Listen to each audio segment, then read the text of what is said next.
Clear है sir?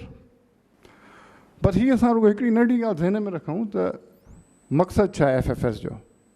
Two improve farmers knowledge regarding good agricultural practices, simple is that.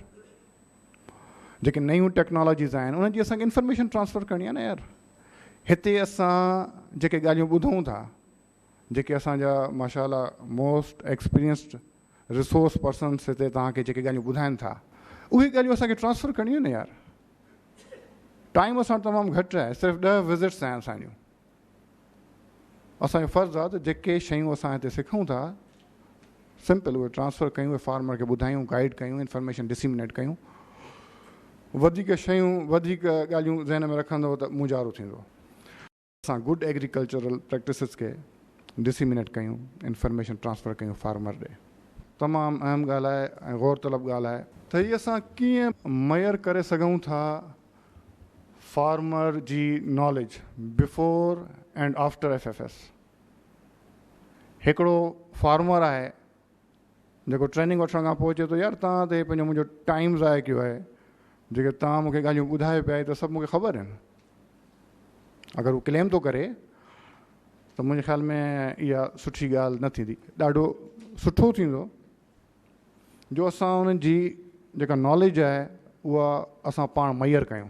असांखे ख़बर पए त फार्मर जी नॉलेज में FFS सां हेतिरो फ़ाइदो आयो आहे, पर उहा लेवल तव्हांखे लेवल ख़बर पइजी वञे त हिन जी इंफॉर्मेशन में फ़ाइदो हिन खे ॾिनो आहे। एग्रीकल्चर जी वेरियस प्रैक्टिसिस जे हवाले सां को दोस्त मदद कंदो, ॿुधाए सघे थो त असां हिकिड़े आम फार्मर जी नॉलेज टेस्ट कीअं था करे सघूं, कहिड़ो तरीक़ो आहे?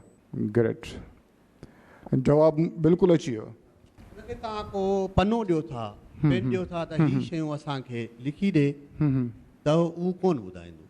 पर आउं हिकिड़ी अहिड़ी ॻाल्हि ज़रूरु कंदुसि त असां ॾांहुं हू ध्यानु तॾहिं ॾींदो जो असां हुनखे का अहिड़ी शइ ॿुधायूं जो हू पाण उन ते सोचणु शुरू करे। पर तव्हांजे असांजे सिंध जूं ज़मीनूं या असांजे पाकिस्तान जूं ज़मीनूं उहे त DAP खे एक्सेप्ट कनि कोन, जो तव्हां जेको फ़ाइदो वठो था यकीननि फ़ाइदो वठो था, पर इन खां वधीक फ़ाइदो हीअं मिली सघे थो। असांजूं ज़मीनूं जॾहिं pH हाई आहे त तव्हां साईं इहो ई फास्फोरस तव्हां SSCP मां वठो, इहो ई फास्फोरस NAP मां वठो, छो जो हीउ न्यूट्रल आहे, हीउ एसिडिक आहे, हीउ अल्कलाइन आहे। पर इहा आहिस्ता आहिस्ता जॾहिं हुनखे नॉलेज ॾिबी न त हू इन ॻाल्हि ॾांहुं ज़रूरु ईंदो।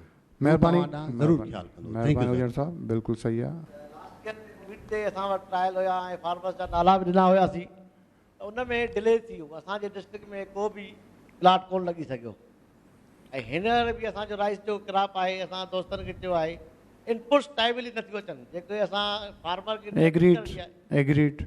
छाजे करे हाणे बि जेकॾहिं असांखे तव्हां चओ था त फार्मर पाण परचेज करे इनपुट्स ॾे, उहो एतिरो फ्रूटफुल कोन थींदो। न सर, ईअं केर बि नथो चए। सर जेकॾहिं असांखे टाइमली हुनखे गाइड करिणो आहे त सभ खां पहिरियों त असां पाण ट्रेन थियूं।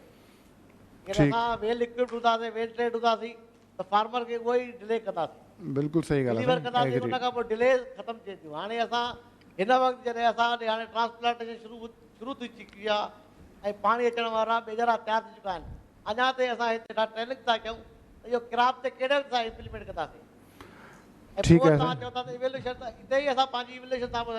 सर, एवोल्यूशन फॉर्म बि तव्हांखे ॾियूं था ऐं मां हितां हिन फोरम ते तव्हांजी एग्रीड सर, एग्रीड टाइमली करियूं आहिनि त असांखे तव्हां टाइम जो इहो फार्मर खे ट्रेन कयूं, गाइड कयूं, स्टेप बाय स्टेप वीट ते तव्हांखे असां नज़र था। हाणे जेकॾहिं असां 11th आवर ते बीठा आहियूं, ट्रांसप्लांट थियण वारी आहे, असां अञा ट्रेनिंग सेशन्स कंडक्ट करणा आहियूं, त कीअं थींदो असांखे? बिल्कुलु सही ॻाल्हि आहे सर। इन ते मां सम्झां थो हिन हॉल में जेके बि दोस्त भले उहे कंसल्टेंट्स आहिनि, तव्हां मां सभु एग्रीड आहियूं।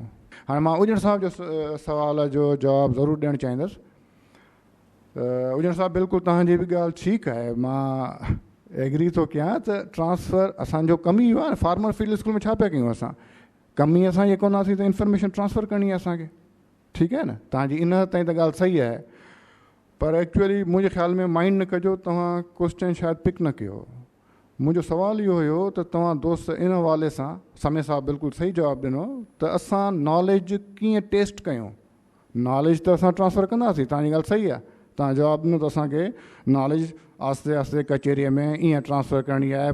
नॉलेज टेस्ट करण जे लाइ असांखे ज़रूरु हिकिड़ो प्रोफार्मा डेवलप करिणो पवंदो, जेको प्रोफार्मा FFS हलाइण खां अॻु ज़रूरी न आहे त 25 दोस्त 25 फार्मर्स आहिनि त 25 फार्मर्स खां तव्हां उहे फॉर्म भरायो, पर जेके लीड फार्मर्स आहिनि या चेयरमैन आहे उन खां तव्हां उहो प्रोफार्मा फिल करायो। वरी आख़िर में आख़िरी ॾींहं ते उहो तव्हां साॻा सवाल हूंदा, तव्हां उहो फिल कंदव त तव्हांजे अॻियां उन जी नॉलेज जेका आहे सॼी अॻियां अची वेंदी त अॻ में हिन माण्हू जी नॉलेज जी इंफॉर्मेशन जी लेवल हीअ हुई ऐं हाणे हीअ माण्हू हीअ फार्मर जेको आहे हिन जी नॉलेज में हेतिरो इज़ाफ़ो थियो आहे, तव्हां कैलकुलेट करे सघंदव।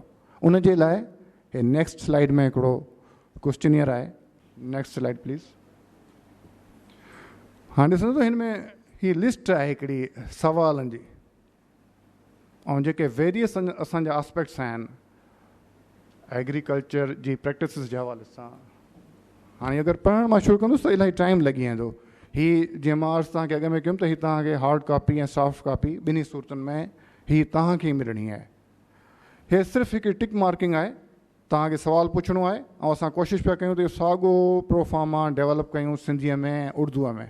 अञा मिसाल तौर ते हिकिड़ो फार्मर आहे चए थो मां तव्हांखे पाण भरे थो ॾियां पर मूंखे अंग्रेज़ी नथी अचे, सिंधीअ में भरींदुसि, त तव्हांजे हथ में हिकिड़ी हार्ड कॉपी 2 पना इहे हथ में हुजनि, उनखे ॾेई छॾियो भले पाण फिल करे। हिकिड़ो माण्हू अनपढ़ आहे, बिल्कुलु अनपढ़ आहे, उन जी ज़ाहिर असांखे मदद करणी पवंदी। सो ही तव्हां ॾिसी रहिया आहियो, ही सवाल आहिनि अवेयरनेस अबाउट पेस्टिसाइड्स जे हवाले सां।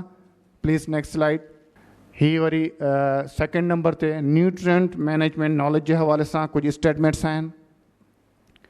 ऐं टियों सवाल जंहिंमें वरी को 10 जेके असांजूं स्टेटमेंट्स आहिनि पेस्ट मैनेजमेंट नॉलेज जे हवाले सां। इन सां वॾो फ़ाइदो थींदो, हीअ तव्हांजे अॻियां बिल्कुलु हिकिड़ी क्लियर पिक्चर अची वेंदी त हीअ माण्हू हीअ फार्मर हीअ किथे बीठो आहे।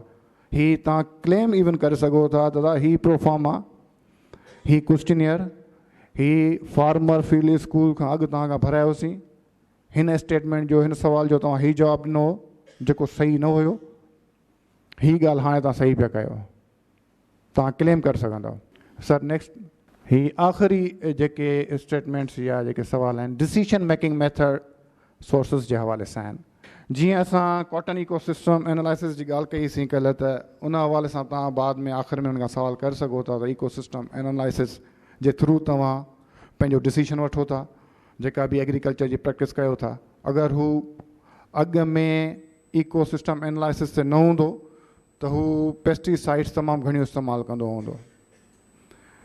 जंहिं फार्मर अगरि इकोसिस्टम एनालिसिस खे इस्तेमालु कयो, उन प्रैक्टिस ॾे वियो त लाज़मी पेस्टिसाइड रिड्यूस थींदियूं, उहो पंहिंजी फील्ड में ज़हरनि जो इस्तेमालु घटि कंदो लाज़मी।